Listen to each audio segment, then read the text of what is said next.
My Daughter, My Wife. Episode 6. Andy sat down with his head in his hands, genuine concern gnawing at him as he tried to console his friend. Chidi, I am so sorry. I didn't mean for this to happen. I told you to go for Sola, but I couldn't stay away from her. I know I've hurt you, and I feel terrible about it. I wish I could do something to help you, but I understand if you need some distance from me right now, he said, his voice heavy with remorse. Chidi sighed, the pain evident in his eyes.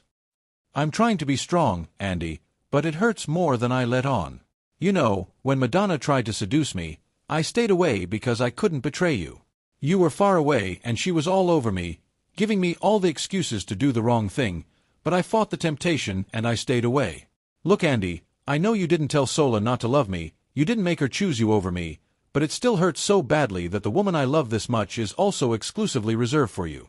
I have been a loner these years, you staying away from love affairs because of my inability to handle rejection after my first attempt in our university days. And now, the woman I love is reserved for you. Why does it have to be this way?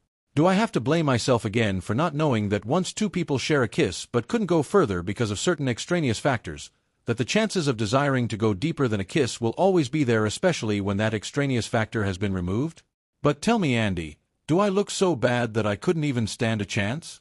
She didn't even get bothered by the fact that you told me to go ahead with her. I'm supposed to just say, hey, it's one of those things and move on, but Andy, I'm hurt. And I still wish I can wake up tomorrow and find out this is all a dream, a bad one. Like I'm so freaking hurt now I do not know how I'll face tomorrow, he had told Andy, making his heart break in 1,000 places. I understand, Chidi. Like hell, I do. But you've got to calm down. Something good will surely come out of all of this, Andy said, trying to sound as convincing as he could, because even he was hurt on his behalf and couldn't truly see how things would get better for him in the circumstance. Can you tell me how? Can you tell me how things will be between three of us going forward? Can you tell me how best to react when I see you two getting romantic when we hang out? He asked Andy. Andy placed a comforting hand on his shoulder, trying to ease his friend's burden. I don't have an answer to that, Chidi.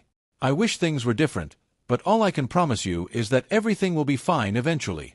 We'll get through this together, he said softly.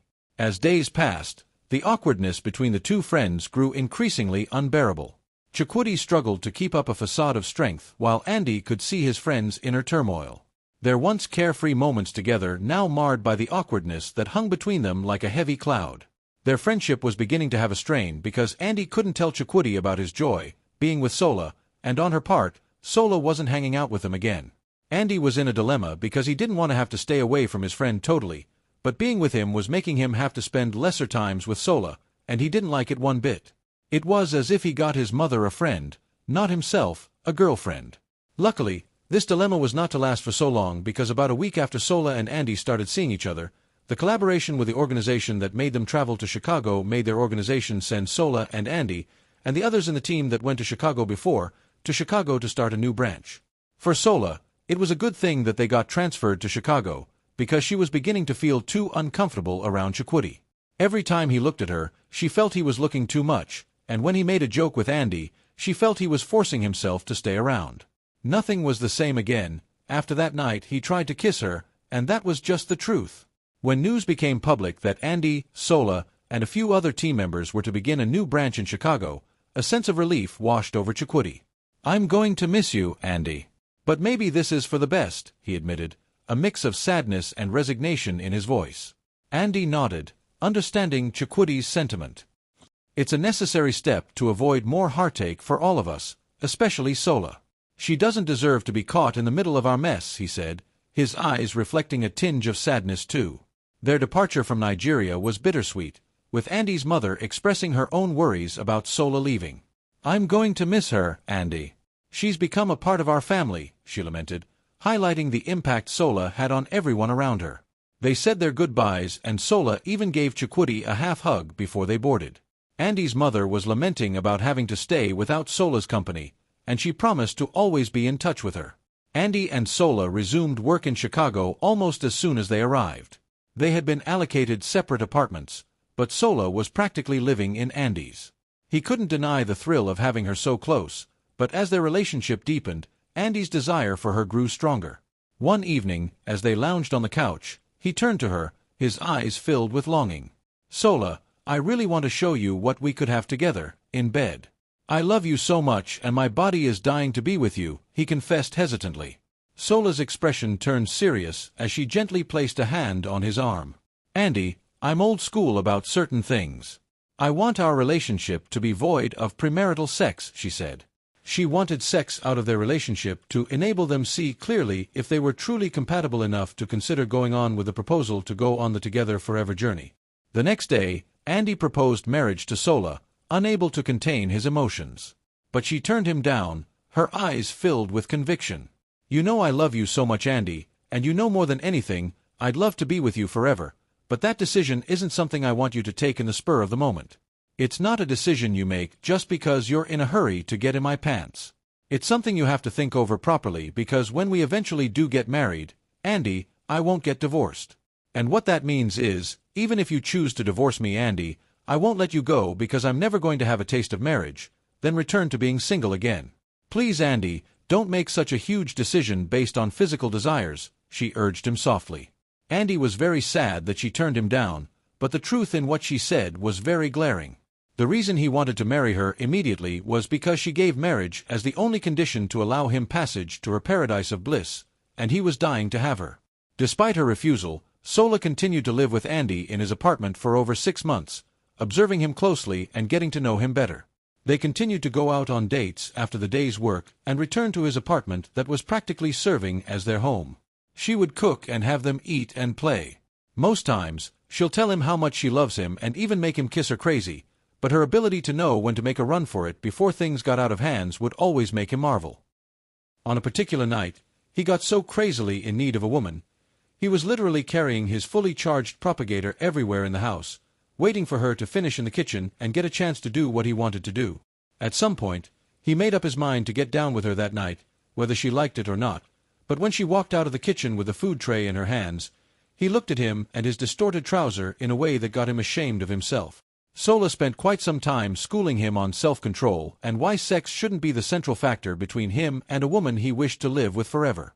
She told Andy how she had been imagining him in bed with her, and how for the sake of the love she has for him, she had to put up the restraints to ensure neither of them spoilt the good thing they had going. Eventually, she expressed that she could accept his marriage proposal but added a condition: he must properly divorce Madonna before marrying her. The United States recognizes legal marriages conducted in other states and countries, so whether we like it or not, in the eyes of law, you're still married to Madonna. I don't want to get married to you today and have to face either the law for getting married before your previous marriage is dissolved, nor having Madonna return someday as your legal wife, she told him. Andy felt a wave of heartbreak wash over him, wondering why Sola kept setting impossible conditions that kept him at arm's length.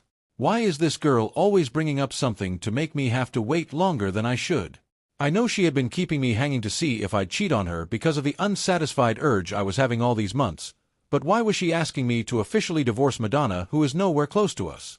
Madonna is in only God knows where, in faraway Sokoto, Nigeria, and if my hunches are right, she must have put to bed now, and thinking of raising her child with Gubra, and not thinking of me, Andy thought as he lay on his bed. Determined to confront her, he walked to her room later that night but paused when he overheard her speaking on the phone. Her voice was filled with gratitude as she thanked the person on the other end. "Thank you so much. You don't know how much this means to me. I'm going to respect you forever for this," Sola said sincerely. Feeling a pang of jealousy and betrayal, Andy walked back to his room and fell onto the bed, his heart heavy with despair. "I thought she was different. So this girl has someone else too? So the reason she has been avoiding me is because she has someone else, somewhere? But who could that be? Could it be Chidi? Or is it possible that she found someone else and she's still trying to make up her mind to leave me? Oh, I see. No wonder she didn't allow me propose marriage to her outside the confines of this house," he thought sadly as he lay on his bed to mourn his hard luck with women. Meanwhile, for the moment they arrived Chicago, Sola has been praying and wishing Andy could hang on. She prayed he didn't fall short of her expectations while she waited for them to be sure of their landing before they leapt, and fortunately, he held still. Her joy knew no bounds when he proposed again, and she gave a big yes, but the concern about his yet-to-be official divorce with Madonna surfaced in her heart when she thought about how their wedding would be. She told him about her worries and asked him to do something about Madonna's marriage to him, but she also had to make her moves to see how she could help him resolve the issue faster because even as a woman, she was beginning to have a hard time taming her desire for him. A few calls and her cousin, who is a renowned lawyer, came up with something. They had been on a conference call with some of her other family members who had a thing or the other to say, and he promised to make some calls and get back to her. Ade, her younger brother, had teased her non-stop about her having to come to Nigeria to go look for Madonna in Sokoto, or signing an agreement to pay him half of her salary every month for him to do it for her, making everyone laugh Sola to scorn about finally choosing a man, and settling for the one that has a nasty complication. Don't mind them, Sola, I'll find a solution soon. I'll just make a few calls and get back to you. There must be something you can do about this situation, Yinka, her cousin had told her. Okay, Yinka the good guy. You're always trying to be the one the girls favor. So apart from finding that girl and getting her to sign the divorce papers, is there any other thing we can do? Ade attacked Yinka. Oga, if you want to find her, if you want to be the one who locates a girl that has gone to an untraceable address in Sokoto and get her to sign a divorce papers, then be my guest. Go ahead and search for a needle in a haystack, but I'm not ready to work hard, I want to work smart. Sola, I'll get back to you on this, I promise, Yinka said before he left the conference call. Sola talked some more with Ade and the others, still trying to explore some other avenues of breaking through, before they said their goodbyes. When Yinka returned the call like he had promised he would, Sola was drying her hair, so she had to turn on the phone speaker and place the phone on her dressing table to talk with him. She couldn't believe what he had come up with. Andy could divorce Madonna without her being present to sign her own columns. Yes. Andy could be free from all encumbrances the legal union between him and Madonna bound him to without having to look for Madonna. Sola screamed in excitement, gave Yinka her thanks, and bid him goodbye before she hung up and dashed out of her room to go speak with Andy about the good news. Andy wasn't in the sitting room when she got there, so she rushed into his bedroom to give him the good news, but he was looking at her in a way he had never done before. Hey, what's up with you? Why are you looking at me like you've seen a soldier from an opposing side? She asked him, shocked to see the hostility in his eyes. Sola, if I'm facing a soldier from an opposing side, it'll be much easier for me because I'll be combat ready and not be taken unawares. Fighting a battle without knowing you're at war is one of the craziest things that can happen to a man. For how long have you been cheating on me, Sola? For how long have you kept me in the dark, making me believe you're different from the others? Did you think I'll never find out? Oh, Sola, you're not even as smart as I anticipated, because you should have known that I would always be on the alert after being beaten twice.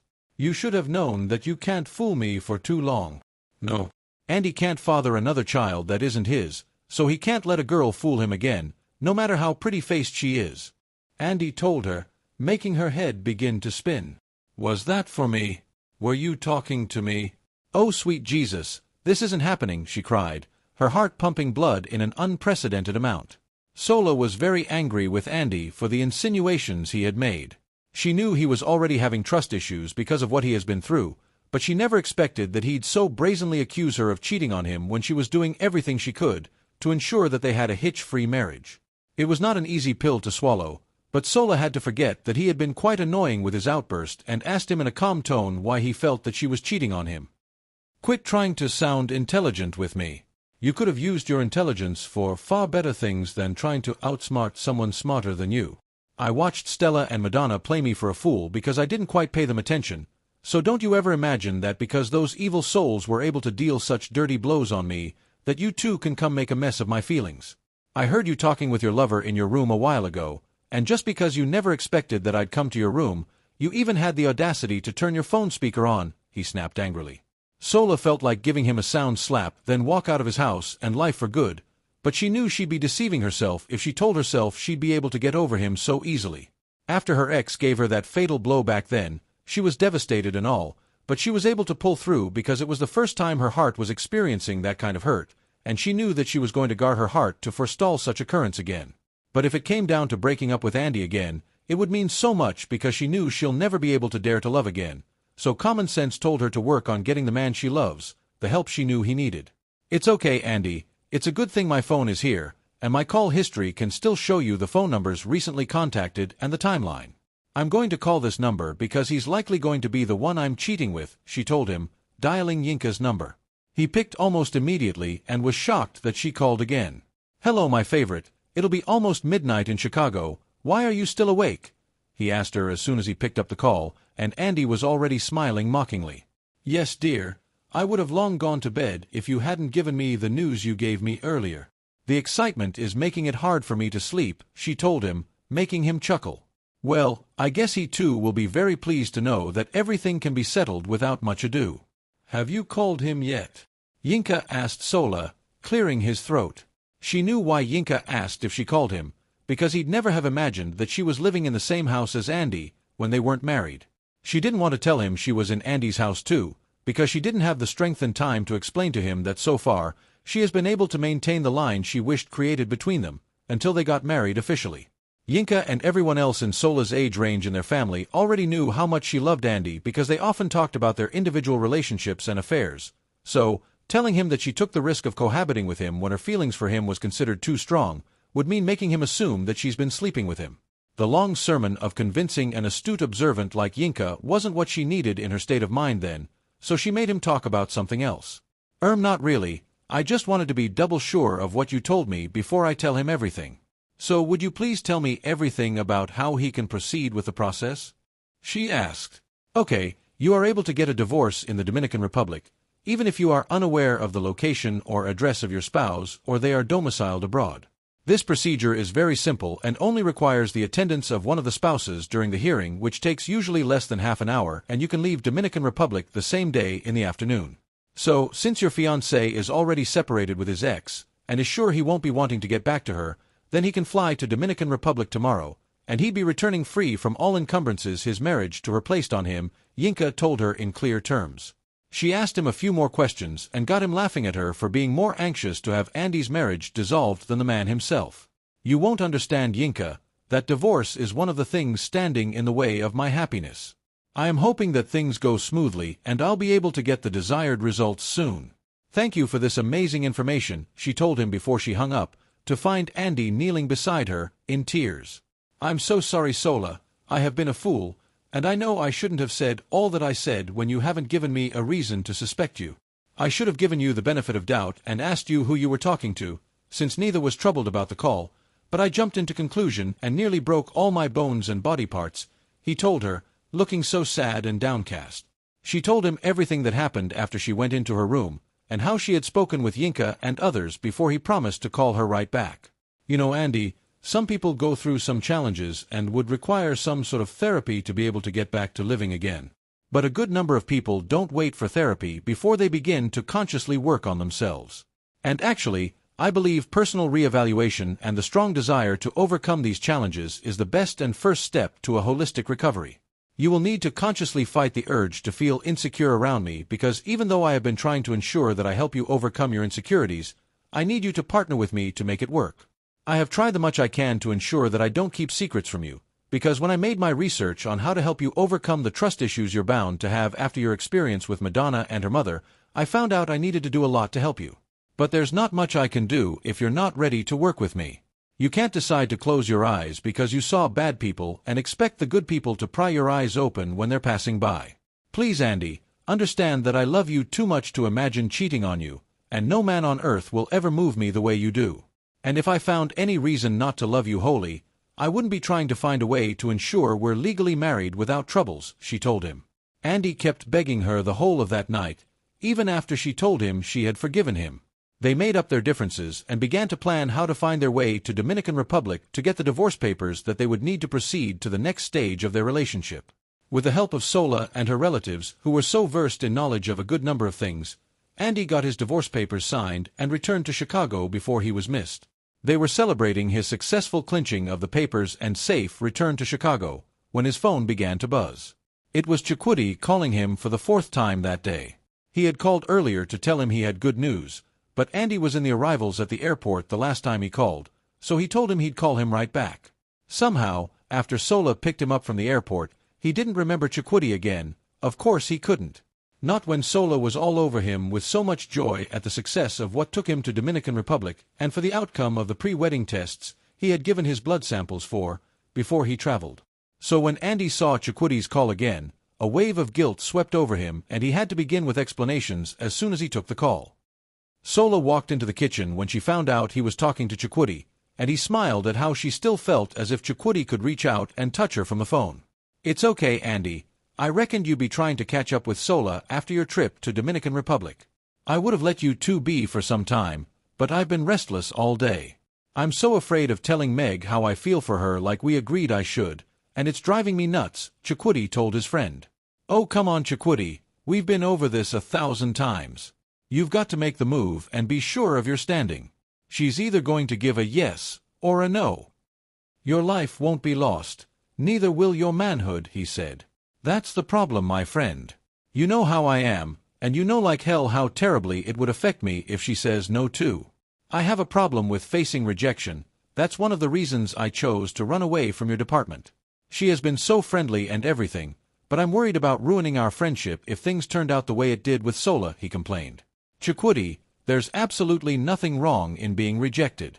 It doesn't make you any less than who you are, because even though your proposition isn't considered favorably where you wish it could be, there are 1,001 places it could be. In the line of my job, for example, you know how much rejection I had to face before I got the breakthrough that launched me to this height. You know me, Chidi, I don't give up, and I expect you to have seen how rewarding it is," Andy replied. "Andy, we're not talking about your job here. You know like I do that matters of the heart aren't measurable with other mundane things. What I need now are practical guides on how to make sure Meg doesn't give me a no, and not all the theories you're dishing out now.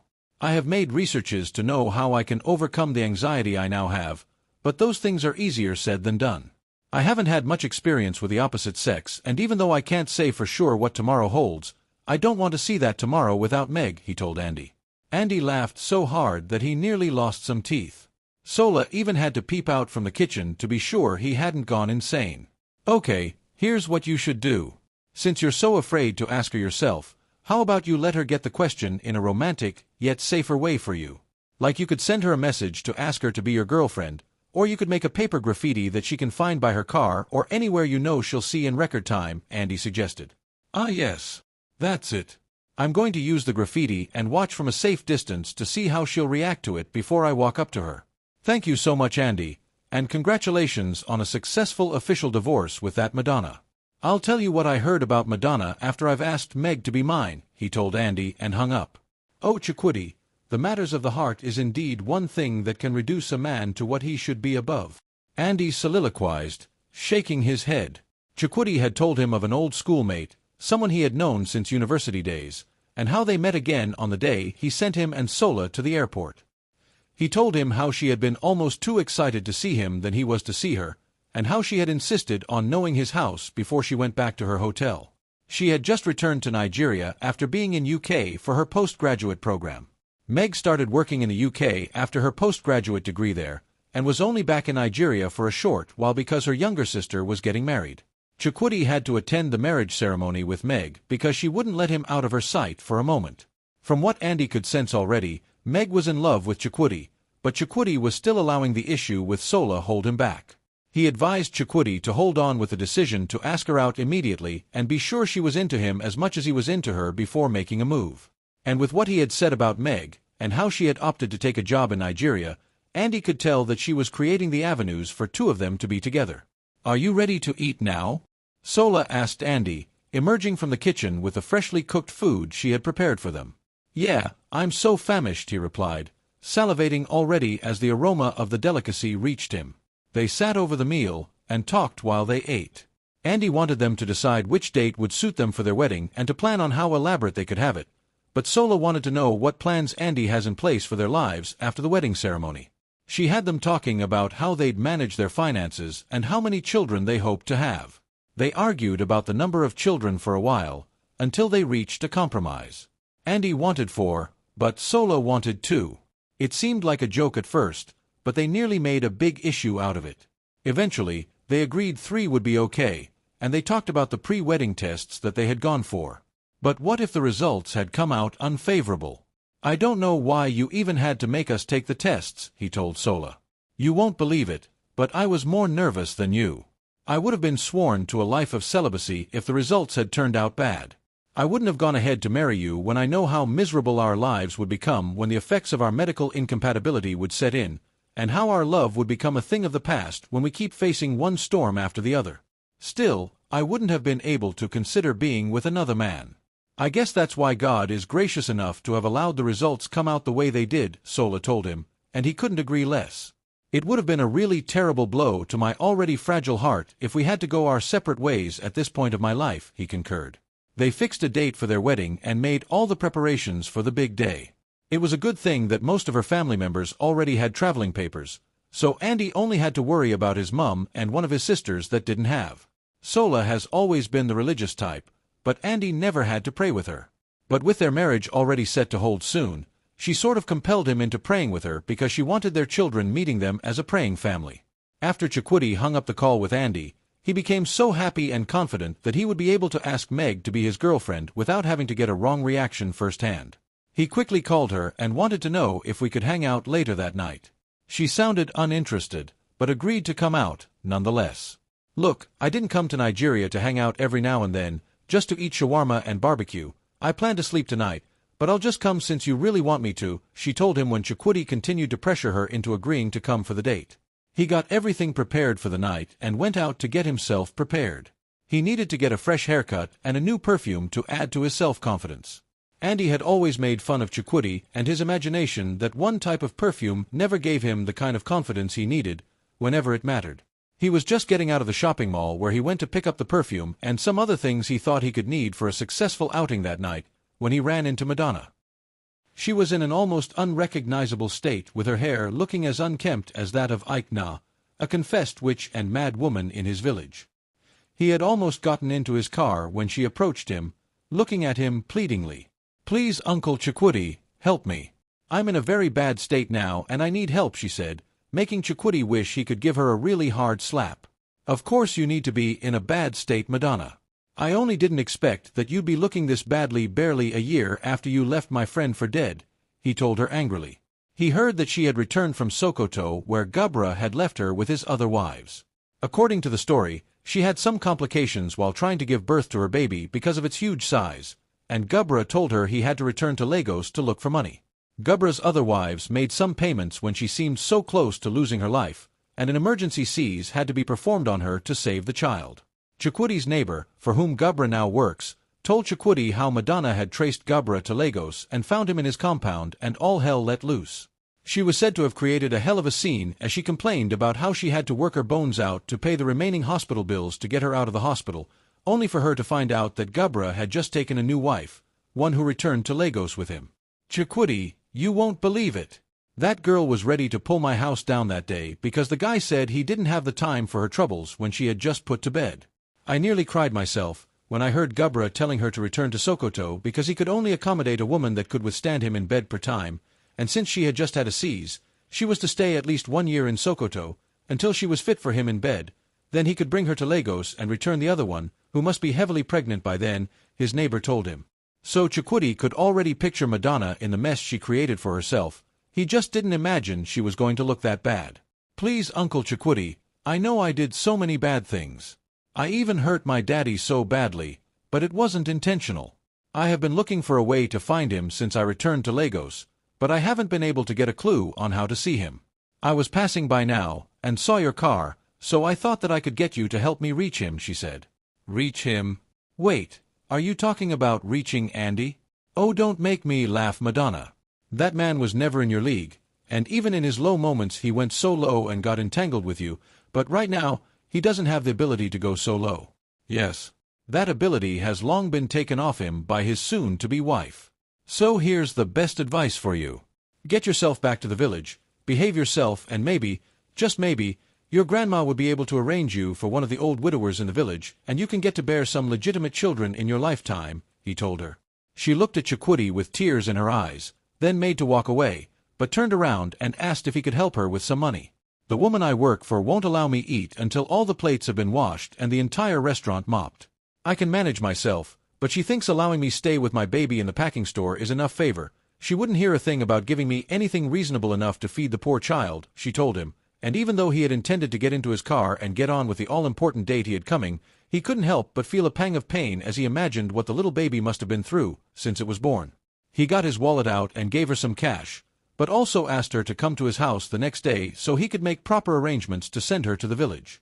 Madonna thanked him profusely, looking so beaten, changed and totally broken as he drove away from the shopping mall. He rushed home to change into the right outfit for his date, and called Meg again to be sure she was coming. The things he needed for his proposal had already been arranged and made available for the people he hired to assist him that night. At the appointed time, he drove towards the hotel and stayed behind the shadows, waiting for Meg to make her way to the seat number he told her he booked for them. When she arrived, she seemed shocked to notice that he hadn't arrived, and gave him a call. He told her he was close by, but she should make an order for both of them before he arrived. The arrangement was for the waiter assigned to the table he booked to place the paper graffiti he made on the table when she made the order. Chidi watched from a safe distance as she looked at the words the waiter had dropped on the table and held her hands over her mouth as if suppressing a scream. Her expressions and body language made him believe she was going to say yes, so the anxiety to hold her and give her a really good kiss made him rush out even before he could get an actual understanding of what she meant with her reaction. "Why did you have to do this?" she asked him as soon as he walked up to her, making his heart almost stop beating. Meg," he was still saying, trying to steady his voice that was shaking. "Why did you have to keep me waiting for you to ask for so long?" "I thought you were never going to ask," she said, and he nearly fainted. "OMG. Is that a yes? Does it mean I can hold and kiss you?" he asked her, his whole body almost shivering. "No, Chidi, don't you dare kiss me. Wait till I grow old enough to be a grandma before you do it, you blockhead." "Damn it, Chidi, I've been waiting for you to kiss me and just say a sweet word, even if it's just one word, but you made me nearly lose faith and almost concluded you're not straight," she told him with a smirk. And that was it. Chidi would never be able to remember what led to what again or what happened after the other, but he had Meg in his arms the whole of that night, kissing and cuddling, and only not going as far as he would have wanted, because she wouldn't let him. Andy was on his way to the event planner's office when Chidi called and told him about his encounter with Madonna. He had called earlier to tell him how unsightly Madonna had become, and how for the sake of the innocent child she gave birth to, he had to help her. They already agreed it was okay to help her, and Sola had even been magnanimous enough to make a huge contribution to see how she could be settled. So that morning, he called to give Andy feedback. "My guy, the moment that girl showed face in my house, Meg made it clear to her that no matter how pitiable her present condition was, her antecedents won't let her allow her an inch closer to me. I was insisting that she allowed Madonna even pass the night in my house, since I have already discussed with you on how to help her. And Sola has even been generous enough to send that huge amount of money to help establish her in a trade in the village, because of that child." But Meg was adamant. "Madam told me she would not help to hold a firewood in the fireplace until it burns her hand." I laughed over it, and tried to assure her that if I couldn't fall for Madonna when she looked everything beautiful and sexy, there was no way I was going to fall for her when she was looking like a witch, not forgetting that I now have a relationship to protect. But Meg wouldn't have a word of it. And my brother, I wasn't ready to ruin my own. Of course, I couldn't joke with mine just to help another, so I had to agree to the plan of letting her pass the night in a cheap hotel Meg paid for. We took her to the village last week, and just as if her grandma was waiting for her to return, they have given her out in marriage to one rich chief who already has 4 wives. So at least, her son has a father now, Chidi told Andy. "You know, Chidi, this custom in your place is what always makes me imagine a whole lot of stuffs most times. Now that little child is going to grow up, bearing an Eastern name, and knowing that Eastern chief as his father. What happens when tomorrow he grows up and meets a girl from the north, who coincidentally is Gubra's daughter? The innocent children will have no hint that they're blood-related. The guy will imagine that he is an Easterner, marrying a Northerner, not knowing that he was a Northerner by birth." Andy said, "So of all the things I told you, the last part about the boy now having a father is what you picked.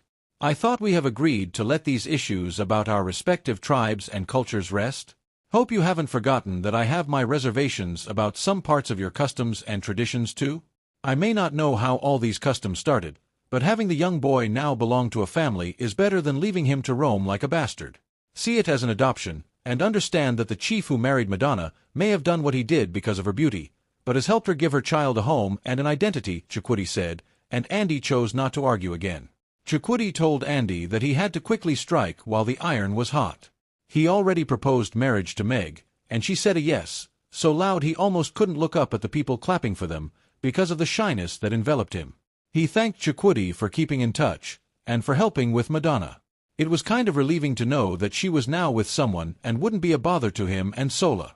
Their meeting with the event planner was brief, and the blueprint for the wedding ceremony as well as the reception was shown to them.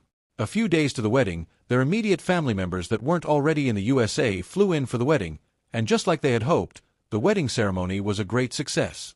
"My son, I'm so glad we made it to this day. I thank the Almighty God," his mother told Sola as she danced with her to their local tunes during the wedding reception. Andy felt so much at peace, seeing how everything seemed perfect, and how even if he was getting married for the third time, it was the first time he had his family members in attendance. Sola's cousins and siblings were over themselves with excitement and joy, gifting her so many things and rejoicing with them. Andy was in a hurry to get over with the wedding. He needed to be sure that his propagator could still function because since he came to Chicago the first time with Sola for the deal's negotiation, he haven't been with a woman. "Who knows if I'll still know my way around there? It's been so long I already feel like a virgin," he told Chidi the night before the wedding. Of course, there was no telling how bad he would have felt if his wife didn't allow Chidi be his best man because of the cold barricade she built between them after he professed love for her, but thankfully, she let him be. Providentially, the tension between both of them dissipated so naturally, as soon as Chidi got engaged to Meg, so he had to attend the wedding with Meg. As soon as the wedding reception ended, Andy carried Sola out of the hall to get ready to board the ship, and even though he was mocked for being in so much hurry, he didn't have the luxury of time to make any explanations to anyone. Chidi knew that he planned to get a 1-month honeymoon with his wife, so he too had to make plans to have his wedding hold in a place Andy could attend. Meg had told him of her desires to wed on board a cruise ship, and since Andy planned to be out and away with his wife for the 1-month honeymoon, they had to come to a compromise. He suggested that Andy had a ship cruise honeymoon. That way, he gets all the time he wanted with his wife, and still not miss his wedding. So I'll have to stay without touching my wife for 2 whole hours to watch you get married?" Andy joked, and Chidi nearly killed him with the comeback he gave. Happily though, all 4 of them boarded the cruise ship. Chidi and Andy had to co-fund, and sailed off. Andy felt pity for Chidi as he sat restrainedly by Meg, who was looking at the beauty of the sea and talking non-stop about her dream coming true. "It's okay, guy. You'll be in our league soon," Andy told him, patting him on the back, and Chidi nearly had his head. He ran off to go find his wife, bidding her family farewell, and picked her right up. "My wife shouldn't be standing for too long," he said with a mischievous grin, and Yinka gave him big tap on his head. "Take care of our most precious pearl in the family, Andy. Don't wish to live if she cries for a second," he said, then got closer to him and whispered to his hearing alone. "Except of course when you make her," he told Andy, winking like a maniac, and Andy found himself laughing uneasily. They all stepped out after all the hugs and farewells, and their ship sailed off, just as he carried a now very shy and unusually calm Sola to their cabin. Sola was looking too shy and anxious for Andy's understanding. They've been together for so long, and in all the times they got intimate, she had been as fierce as she could be. He wondered why she was looking so worried, almost as if she was afraid of him. Could she be detesting me because of my past relationships? He wondered. "Are you okay, my love?" he asked her as he sat beside her on the bed. "Of course, I'm good. Just a little apprehensive," she confessed. Mind telling me why you're apprehensive? Is there something wrong?" he asked, afraid that something could be wrong with her body. She told him she needed to use the bathroom and rushed into the bathroom, leaving him more confused and worried. "I don't know why she's apprehensive, but whatever it is, if it is something serious, I'm sure she'd have told me," Andy reassured himself. When she got out of the bathroom, Sola walked up to him on the bed and squatted beside him. "My love, I'm afraid. What if you don't like what you'll see? You've had a very active sexual partner, and I do not have any experience at all. What if my inexperience puts you off? What if after tonight, you don't want me again?" she asked, tears flowing down her beautiful face. Andy's heart nearly shattered into 1,000 places as he looked at her worry herself because of his past marriage, when in fact he should be the one worried that she could judge him because of it. He stood up, helped her to her feet and made her stand beside him, then wrapped his arms around her reassuringly. "My love, in the past, I felt all that mattered between a man and a woman was his ability to provide her material needs and give her the basic care, but my first marriage failed partly because I didn't see the need to take care of my wife's sexual needs. You know that when I began what I had with Madonna, it was built on a premise of lust and desires only. I didn't care about other factors that should have been considered, and there's no gainsaying that it was a total mess too, a colossal shame. Then I met you, my love, and I began to see marriage and love from a whole new perspective. I've got a dirty past, baby, but some senses came out of the nonsense, and one of them as it applies to us is that we both can work on our sexual needs and desires, making each other know what we want and how we want it. And believe me, baby, we'll be everything a couple should be, because we already have the major things covered. Our love will stand the test of time because it isn't built on lust or frivolities, but on true love and friendship. And you, my dear, will always be my woman, because after tonight, our souls will be bound by this spiritual soul-binding exercise, he told her, and began to kiss her ever-inviting lips. I love you, Andy, she murmured, encircling his neck with her slender arms. When he started helping her out of her clothes, it appeared Sola didn't know or didn't care, because she was still lost in the kiss, letting her tongue trace all parts of his mouth, as if she was on a mission to see the places she'd never seen before. Their bodies remained entangled, their mouths fused and their hearts linked, as he continued to caress her smooth and immaculate body. Andy was in a hurry to consummate his marriage, and so was Sola, whose confidence had just been boosted by Andy's words. He placed myself firmly between her thighs and made to enter, only to discover that she was as intact as she had been created. God damn it! This girl is still at home, he thought in a split of second, and nearly shed tears. No wonder she was so afraid earlier, he thought, and began to kiss her again. His discovery made our foreplay last for another 10 minutes because he wanted to make it as easy and less painful as possible for her. Andy made passionate love to his wife, being as gentle and patient as he could be. When they both arrived the mountain top, Sola was already so tired and worn out. Yeah, she had to be. It wasn't often that a man who hadn't been with a woman for so long marries a woman he met at home. The days that followed, Sola and Andy remained mainly indoors, kissing and loving, bent on ensuring that they didn't return from their voyage the way they sailed off. Chidi nearly broke down the door to his cabin after having stayed for 4 days without making an appearance. What is your problem, this bachelor? You don't keep disturbing a married man who has conjugal obligations to meet, Andy told him with a laugh, after he managed to pull him out of his cabin. Have I seen a married man before? He asked Andy in pure sarcasm. They both laughed their hearts out before he told Andy that he asked him out for a few minutes to remind him that his wedding was in 2 days. And just as if the days were in a hurry, his wedding day came before they knew it. Chidi and his longtime sweetheart got wedded in holy matrimony in grand style. Their ship continued to cruise, and Chidi, who had been dying to remain locked inside his cabinet with his wife as well, got his wishes. They hardly saw each other, except for special meals that their families agreed to have occasionally. It was a cruise to remember, and indeed, they all had fun. But just before their ship berthed on their return, Andy's wife started feeling sick, getting everyone worried. They had to see a doctor as soon as they got home. Turns out his wife was indeed a good goalkeeper. She caught his shot so well, and they were on their way to welcoming a product of their love that went in liquid and returned to them solid, some months later. Their first son, Andrew Jr., was born just about 2 months before they were called to rejoice with Chidi and his family on the birth of their daughter. Sola and Andy lived on happily, even though she had decided to quit working full-time after she was confirmed pregnant to enable her care for home. Some months ago, they welcomed their second child, his first daughter, and just like you must have already guessed, they named her Sola. They visited Nigeria with the 2 children some months after the birth of Sola, his daughter, because his mother had been calling non-stop about wanting to see the kids. His mother didn't let them go out with the children, but of course, they had to visit Chidi and his family. The women remained inside catching up, and Andy walked out with Chidi to let the women do their things.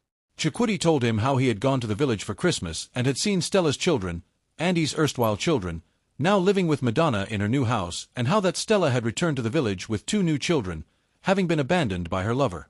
When Madonna left Andy's house back then, he wouldn't have been able to bring himself to sending those innocent children away, but thankfully, Madonna chose to send them to her grandmother before she moved in with Gabra. In all, Andy was happy that they were too young to have made so much memories with him, to make them always remember him. He returned to the U.S. with his family about a month later, and continued to live happily ever after with his Sola. And we have come to the end of this lesson-filled story. I am hoping you enjoyed the ride and you have been able to pick some lessons. Please leave a comment to share your thoughts, and don't forget to give this video a thumbs up if you enjoyed it. A new story with intriguing and alluring twists begins shortly. Subscribe to this channel and hit the notification bell to get notified when I post the first episode of our next story.